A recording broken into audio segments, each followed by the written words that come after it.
Hello friends, welcome to our new channel Learn More with Abdul. Learn More with Abdul চ্যানেলে পক্ষ থেকে সকলকে স্বাগতম। তো বন্ধুরা আজকে আমাদের টপিক ওয়াইজ ইংলিশ পেডাগোগি ক্লাসের পঞ্চম দিন। আজকে আমরা সিমেন্টিক্স, সিনট্যাক্স, ফনিম, মরফিম, লিঙ্গুইস্টিক এই সমস্ত গুরুত্বপূর্ণ টপিকটা নিয়ে আলোচনা করব। তো ক্লাসটা খুবই গুরুত্বপূর্ণ হতে চলেছে upcoming WB, primary TET, CTET সহ বিভিন্ন টিচিং এক্সামে। তো পুরো ক্লাসটা দেখার জন্য অনুরোধ রইল। তো চলো শুরু করা যাক। প্রথমে দেখো কি রয়েছে, লিঙ্গুইস্টিক্স। এই লিঙ্গুইস্টিক্স কথাটা দেখো ল্যাঙ্গুয়েজের সাথে কিন্তু সম্পর্ক বা মিল রয়েছে। তো লিঙ্গুইস্টিক্স কি? Linguistic is the study of human language, অর্থাৎ মানুষের যে ব্যবহৃত ভাষা বা মানুষ যে ভাষায় কথা বলে সেই মানুষের ব্যবহৃত ভাষার সম্পর্কিত অধ্যয়ন করাকে লিঙ্গুইস্টিক্স বলা হয়ে থাকে। তাহলে লিঙ্গুইস্টিক্স কি? Linguistic is the study of human language, অর্থাৎ মানুষের ভাষা সম্পর্কিত অধ্যয়ন করাটাকেই আমরা লিঙ্গুইস্টিক বলবো। 2 নম্বরে দেখো রয়েছে ফোনোলজি।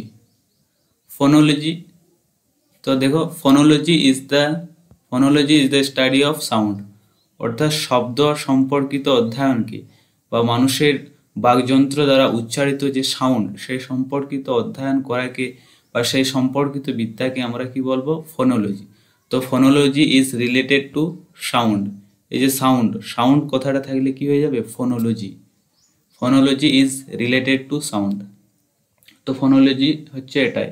তারপর দেখো রয়েছে কি ফোনেটিক্স, যার বাংলা অর্থ হচ্ছে কি? ধ্বনিতত্ত্ব। দেখো এখানে লেখা রয়েছে ক্রিয়েট বা ট্রান্সমিশন, রিসেপশন অফ সাউন্ড, অর্থাৎ শব্দের যে উচ্চারণ স্থান সেটা কি বলা হয়ে থাকে? ফোনেটিক্স।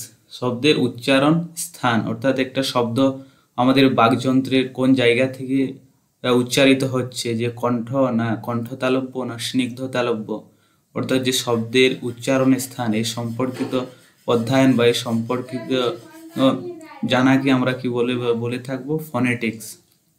ঠিক আছে। তারপরে দেখো রয়েছে 4 নম্বরে আমাদের ফনিম এবং 5-এ রয়েছে দেখো মরফিম। তো ফনিম কি? ফনিম যার বাংলা অর্থ হচ্ছে কি?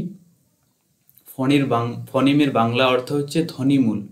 আর এই ধ্বনিমূল ব্যাপারটাই কি? ধ্বনির ক্ষুদ্রতম অংশকে বলা হয়ে থাকে ফনিম বা ধ্বনিমূল, অর্থাৎ একটা যে ধ্বনি রয়েছে, সাপোজ ধরো বাবা, এই একটা ধ্বনি, বাবার এই ধ্বনিটার একটা স্মল ইউনিট কি? বা। এই যে ধরো বাবা, 1 মিনিট দেখো,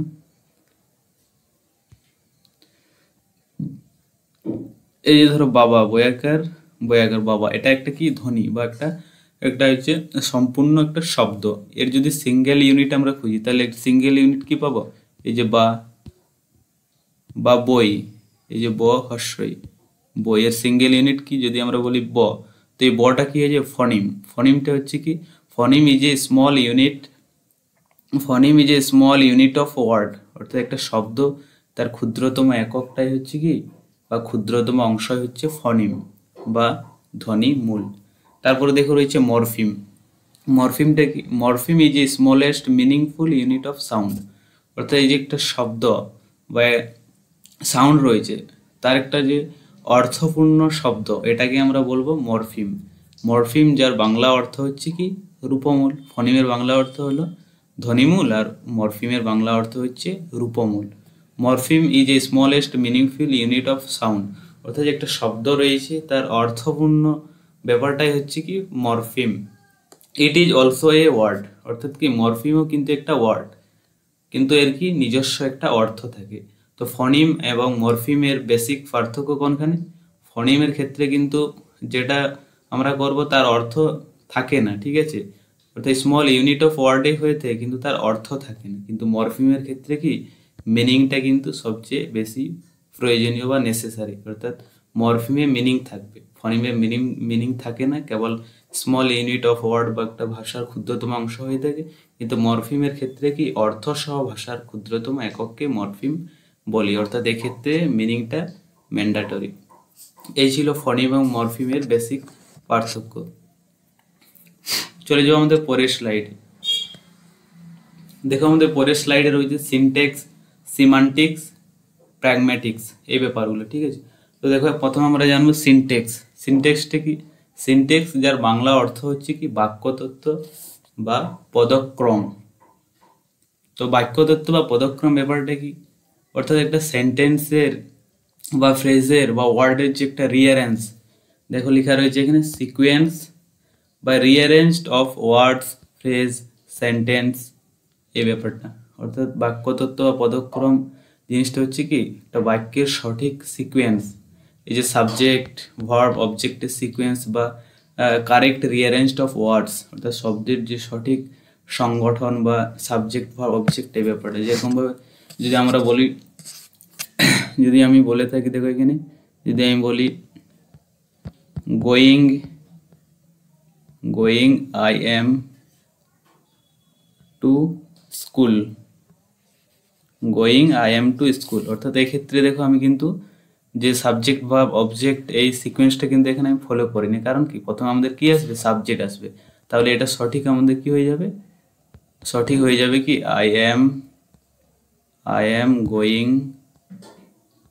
এম গোয়িং টু স্কুল, এটা কিন্তু সঠিক হয়ে যাবে। কারণ কি এক্ষেত্রে দেখো আমরা সাবজেক্ট বা অবজেক্টের যে সিকোয়েন্স বা রিয়ারেঞ্জটা কিন্তু সঠিকভাবে ফলো করছি। প্রথমে দেখো সাবজেক্ট দিয়েছি, দিয়ে ভাব দিয়েছি, তারপরে দেখো আমরা একটা কি অবজেক্ট দিয়েছি। তাহলে সাবজেক্ট ভাব অবজেক্টের যদি সিকোয়েন্সটা বা রিয়ারেঞ্জটা ঠিক থাকে তাহলে আমরা ওইটা হয়ে যাবে কি সিনটেক্স। 7 নম্বর দেখো রয়েছে সিমান্টিক্স। 7 নম্বর দেখো রয়েছে কি সিমান্টিক্স, যার বাংলা অর্থ হচ্ছে কি শব্দার্থ তত্ত্ব। এক্ষেত্রে কি থাকবে? Structure plus meaning both.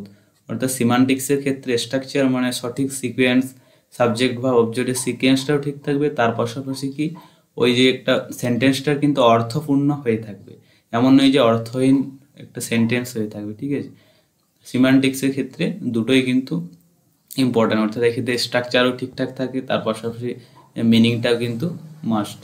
দেখো এখানে রয়েছে কি হি ফ্লাইজ এ বাইসাইকেল, সে একটি বাইসাইকেলকে, ফ্লাই মানে কি ওড়ায়, এটা কি হয়ে থাকবে? বা এটা কিন্তু সঠিক বাক্য নয়। এর সঠিক বাক্য কি হয়ে যাবে? হি রাইডস এ বাইসাইকেল। আমরা কি বলি যে সে বাইসাইকেল রাইড করছে বা চালাচ্ছে, কিন্তু আমরা কখনো বলি না যে হি ফ্লাইজ এ বাইসাইকেল। তাহলে এটা ফ্লাইজ, এটা কিন্তু ভুল রয়েছে, অর্থাৎ সিমান্টিক্যালি এটা প্রথম সেন্টেন্সটা কিন্তু ভুল রয়েছে, দ্বিতীয় সেন্টেন্সটা কিন্তু সিমান্টিক্সের দিক থেকে সঠিক রয়েছে। কারণ কি এক্ষেত্রে মিনিংটা প্লাস স্ট্রাকচার বোথ ঠিক আছে। তো সিমান্টিক্সের ক্ষেত্রে কি শব্দার্থ, অর্থাৎ একটা শব্দের অর্থটা ঠিক থাকবে এবং তার পাশাপাশি যে শব্দের সিকোয়েন্স, অর্থাৎ সাবজেক্ট বা অবজেক্টের এই সিকোয়েন্সটাও কিন্তু ফলো করবে। তো এই ছিল সিনটেক্স, সিমান্টিক্স। এবং তারপরে দেখো প্র্যাগম্যাটিক্স। প্র্যাগম্যাটিক্স ব্যাপারটা কি? প্র্যাগম্যাটিক্স ব্যাপারটা হচ্ছে কি প্র্যাকটিক্যালি ইউজড অফ ল্যাঙ্গুয়েজ, অর্থাৎ ভাষার যে ক্ষেত্র বিশেষে ভাষার যে প্রয়োগ, এই ব্যাপারটাকে কিন্তু আমরা প্র্যাগম্যাটিক্স বলবো। তারপর দেখুন লেখা রয়েছে কনটেক্সট বেসড ল্যাঙ্গুয়েজ ইউজড, অর্থাৎ ক্ষেত্র বিশেষে ভাষার যে ব্যবহার। এই যে আমরা বলে থাকি না যে যখন আমরা কি টিচারের সাথে কথা বলি বা কোনো শ্রদ্ধেয় ব্যক্তির সাথে কথা বলি, তা সেক্ষেত্রে আমরা কি আপনি দিয়ে কথা বলি, কিন্তু যখন আমরা বন্ধু বান্ধবের সাথে কথা বলি সেক্ষেত্রে কি আমরা সেম ল্যাঙ্গুয়েজ ব্যবহার করি না, সেক্ষেত্রে কিন্তু একটু ভাষাটা আমাদের আলাদা হয়ে থাকে। এই ব্যাপারটাকে বলা হচ্ছে প্র্যাগম্যাটিক্স, অর্থাৎ ক্ষেত্র বিশেষে যে ভাষার আর টেকনিক বা কৌশল বলার যে কৌশলটা এটা পরিবর্তন হয়, এটাই হচ্ছে প্র্যাগম্যাটিক্স। বা ধরো কোনো একটা লেকচার হচ্ছে বা কোনো অনুষ্ঠানে যেভাবে তুমি কথা বলবে, বাড়িতে কি সেরকমভাবে কথা বলবে না, বাড়িতে আমরা কি একটু আলাদাভাবে বা চলতি ভাষায় কথা বলি, কিন্তু আমরা যখনই কোনো আত্মীয় বাড়ি বা কোনো অনুষ্ঠানে পার্টিসিপেট করি সেক্ষেত্রে কিন্তু আমাদের ভাষার যে একটা পরিবর্তন হয়ে থাকে, ব্যাপারটাই হচ্ছে প্র্যাগম্যাটিক্স। অর্থাৎ যে এই যে ক্ষেত্র বিশেষে আমাদের ভাষার বলার যে কৌশলটা পরিবর্তন, এটাকে বলা হচ্ছে pragmatics. Practically used of language হচ্ছে ক্ষেত্র বিশেষে ভাষার যে প্রয়োগ, এটাকে আমরা প্র্যাগম্যাটিক্স বলে থাকবো। তো চলে যাবো আমাদের পরের স্লাইডে। দেখো আমাদের পরের স্লাইডে রয়েছে কিছু গুরুত্বপূর্ণ প্রশ্ন যেগুলো কিনা আমাদের বিগত পরীক্ষায় এসেছিল সেই রকমই। তো দেখো 1 নম্বর প্রশ্ন কি রয়েছে আমাদের, study of human language is called, অর্থাৎ মানুষের ভাষা সম্পর্কিত এই বিদ্যাটাকে আমরা কি বলবো? তো একে দেখো রয়েছে ফনেটিক্স, বি এ রয়েছে লিঙ্গুইস্টিক্স, সি এ রয়েছে সিনটেক্স। তো স্টাডি অফ হিউম্যান ল্যাঙ্গুয়েজ এটাকে আমরা কি বলবো? আগে আমরা আলোচনা করলাম। তো এর সঠিক উত্তর হবে কি? Study of human language is called linguistic, অর্থাৎ মানুষের ভাষা সম্পর্কিত অধ্যয়ন করাকে আমরা লিঙ্গুইস্টিক, অর্থাৎ অপশন বি হয়ে যাবে আমাদের এখানে সঠিক উত্তর। আর ফোনেটিক্স তো বললাম, phonetics is related to sound, আর সিনটেক্স হচ্ছে কি বাক্যতত্ত্ব বা পদক্রম, অর্থাৎ কারেক্ট রিঅ্যারেঞ্জড অফ সেন্টেন্স বা সেন্টেন্সের যে একটা সিকোয়েন্স এটা। তারপরে দেখো এই প্রশ্নটা কিন্তু প্রাইমারি টেট 2023-এ কিন্তু এসেছিল, ঠিক আছে? তাহলে তোমরা বুঝতেই পারছো যে টপিকগুলো কত ইম্পর্টেন্ট পরবর্তী এক্সামের ক্ষেত্রে। তো দেখো প্রশ্নটা কি ছিল? স্টাডি অফ মিনিং, এই যে মিনিং এই কথাটা কিন্তু মনে রাখবে। Study of meaning in a language is known as, অর্থাৎ ভাষার অর্থ বোঝায়, এই ব্যাপারটাকে আমরা কি বলবো? তো দেখো একদম এই অপশানে রয়েছে কি সিমান্টিক্স, বি এ রয়েছে সিনটেক্স এবং সি এ রয়েছে লিঙ্গুইস্টিক, অর্থাৎ ভাষার অর্থ সম্পর্কিত ও জানা, এই ব্যাপারটাকে আমরা কি বলবো? তো এর সঠিক উত্তর হয়ে যাবে কি? অর্থ কি বলেছিলাম? সিমান্টিক্স, যার বাংলা অর্থ হচ্ছে কি শব্দার্থ তত্ত্ব, অর্থাৎ এক্ষেত্রে একটা ভাষার বা সেন্টেন্সের অর্থটা কিন্তু ম্যান্ডেটরি। তাহলে আমাদের অপশান এ হয়ে যাবে সঠিক উত্তর। তো এই ছিল আজকের ক্লাস। তো ক্লাসটি যদি তোমাদের কাছে খুবই হেল্পফুল মনে হয়ে থাকে তাহলে চ্যানেলটিকে অবশ্যই সাবস্ক্রাইব করে পাশে থাকুন। Thanks for watching.